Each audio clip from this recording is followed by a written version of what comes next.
Alright, so this lesson will be on simplifying radicals today. Our objectives will be simplifying square, cubed, and fourth roots, as well as rationalizing the denominator. Our objective is to simplify square, cubed, and fourth roots, and rationalize the denominator. We're mainly going to focus on simplifying square. Alright, so first thing we're going to do is we're going to simplify the square root of 50 without using a calculator. So, what I can do here is I can start breaking down the 50 into different factors. Well, I know that 2 times 25 is 50. And what's significant about 25? Well, I can take the square root of a 25. So I'm going to take that 25, I'm going to take the square root of it, and I get 5.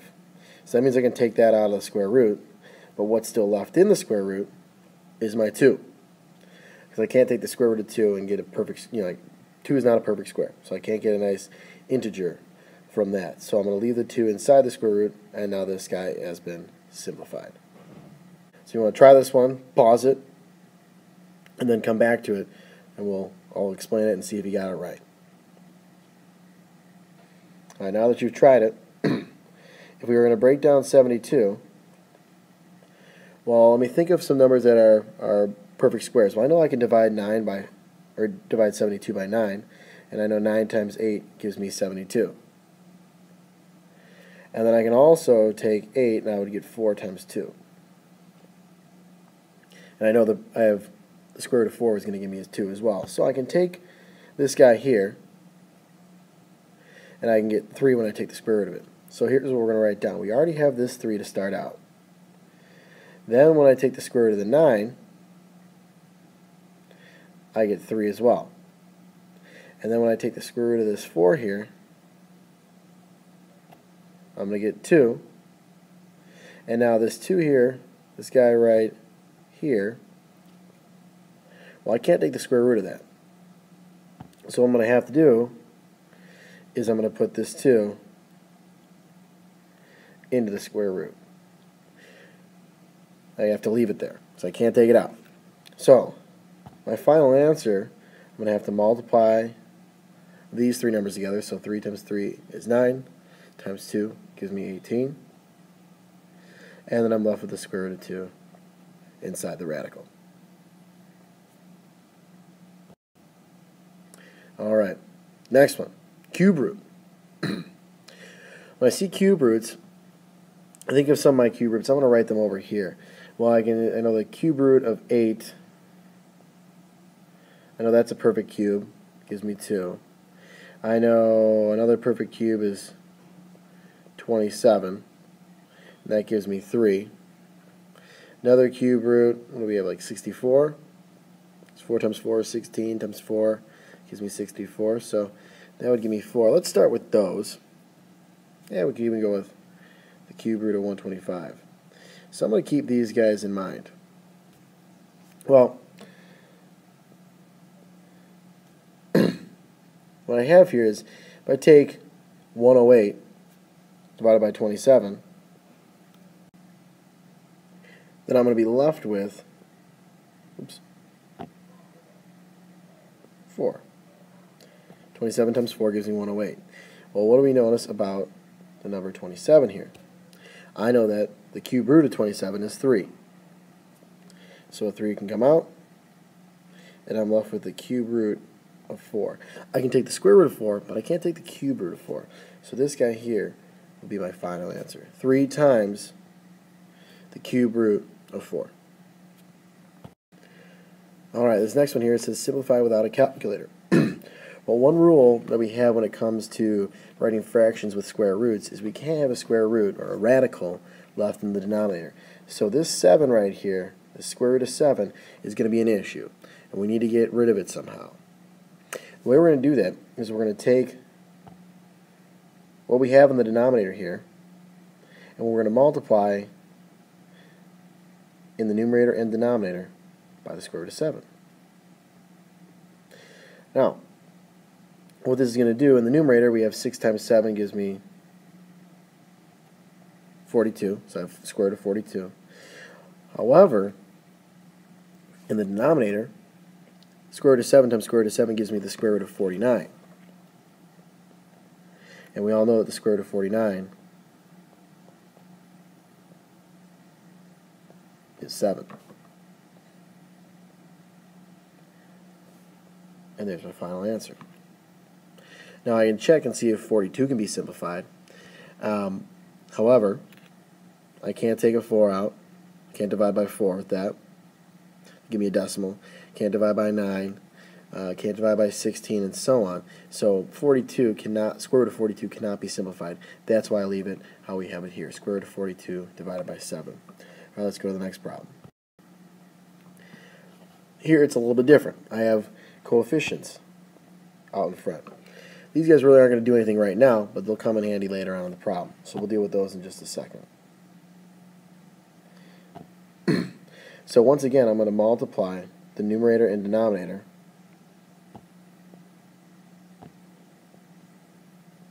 by the square root that's in the denominator. So I'm going to multiply by the square root of 6 in both the numerator and denominator. So I'm going to have 3 times the square root of 30 in the numerator.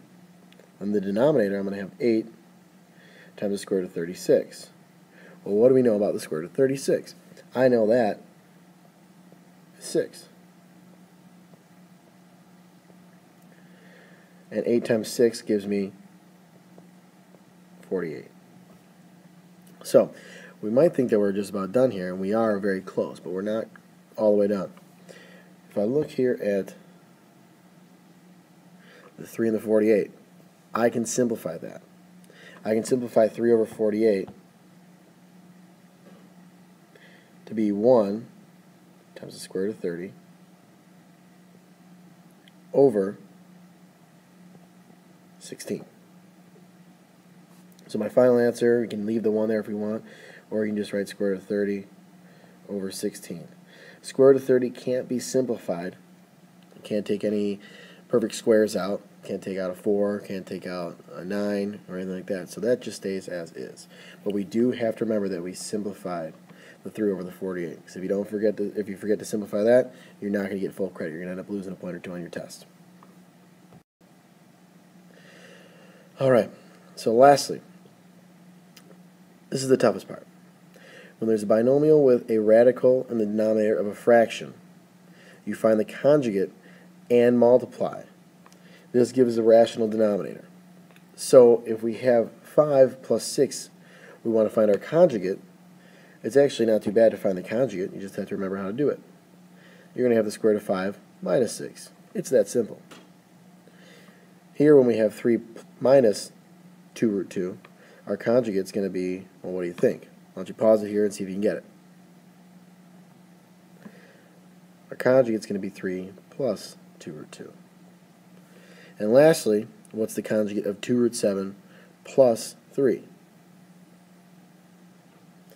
So why don't you pause it, practice. Our conjugate's going to be 2 root 7 minus 3.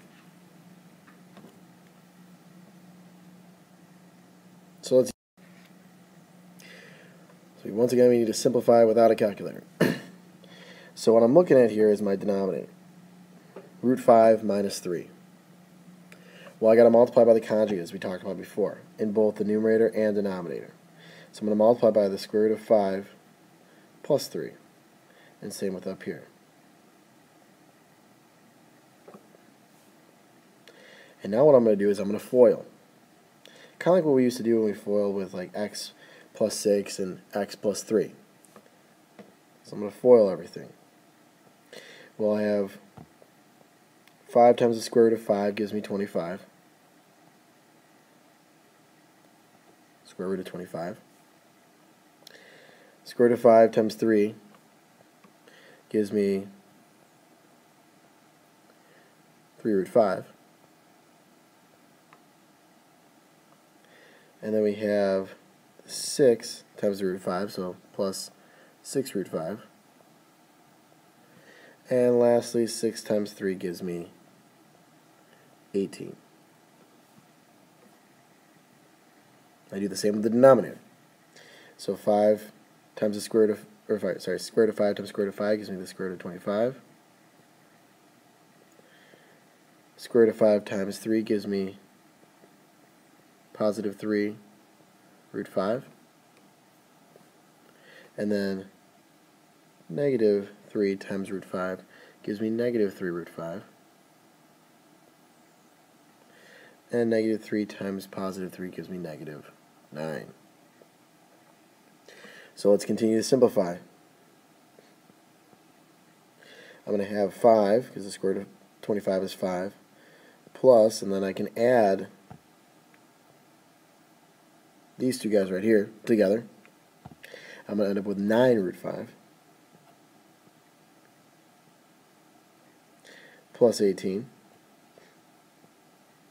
And then once again I get 5 for the square root of 25. These two are going to cancel. Now when you multiply by the conjugate, as long as you do the correct conjugate, you don't make a mistake when you're choosing what the conjugate is, these two will always cancel.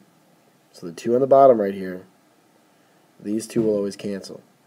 So they cancel out, and then I'm left with minus 9. And let's do the last thing. So 5 plus 18 gives me 23 plus 9 root 5 over negative 4. And we're good. You can leave it like that. You may see it of another form. They may put it as negative and then fraction line 23 plus 9 root 5 over 4. Or your book may write it as negative 23 minus 9 root 5 over 4. They would have distributed this negative here. They would have gone to both of these guys and made them both negative.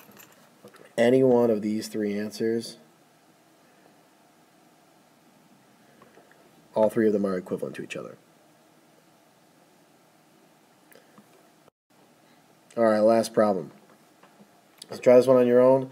Pause the video and I'll go through it. So we're going to multiply by the conjugate, which is 5 minus root 2.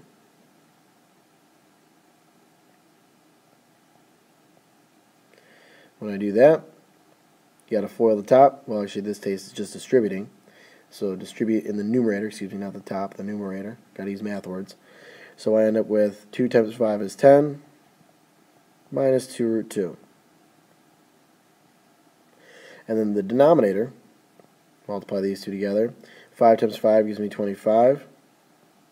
Now I know when I do root 2 times 5 and 5 times negative root 2, my 5 root 2 and negative 5 root 2 will cancel out. I don't even need to worry about them. Lastly, what I have is root 2 times negative root 2, which gives me negative square root of 4. So I'm left with 10 minus 2 root 2 over, well, 25 minus 2 gives me 23. And there's my final answer. A common mistake that I see a lot of students doing, this is separate from this problem here, is if they see negative 3 minus root 2 and they want to find the conjugate, they end up making them both positive. But really what you're going to get is still negative 3 plus root 2. You're only changing the middle sign. You will not be changing a negative number out front. Only the middle one. Alright, and that concludes this radical lesson on radicals.